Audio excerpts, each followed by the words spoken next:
Okay, what I was doing in the time lapse was getting ready to drop the engine from the frame, and so you have to get rid of the wiring. These, you can see, go to the points and to the stator generator. They wrap up around here and then enter the frame on this side. They're mostly connected to the main wiring harness, but working in here is very difficult.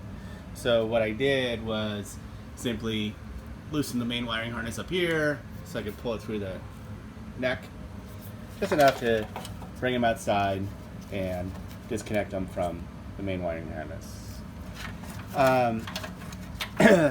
Really, other than that, the only other electrical connection is up here, the starter, and that actually runs underneath the entire bike and enters the frame here through the bottom. So I'm just going to pull it from the front of the starter to do that. And what else? So 1 bolt nut combination goes all the way through the front, and then there's 4 back here. You've got 2 nut bolt combinations on each side. The top 2, you get 2 from inside the frame. Let's see if I can get that. Yep, there's the right side. Left side's the same. Interesting thing is that the head of the bolt is on this side, goes to a nut on that side. It's opposite on this side. The head of the bolt is here, and the nut is on the inside. I don't know why it'd be different, but.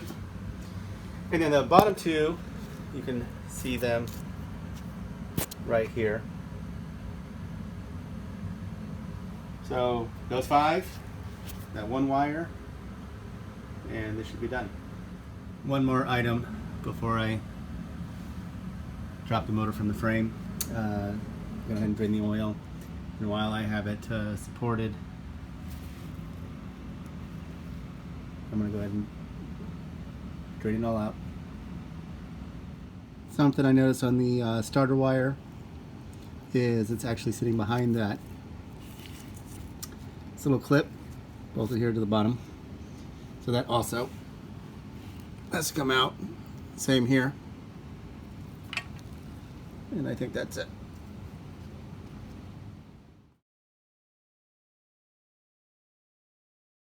Making a big mess draining the oil. This is a magnetic drain plug. I'm wondering if that was stock in the 60s.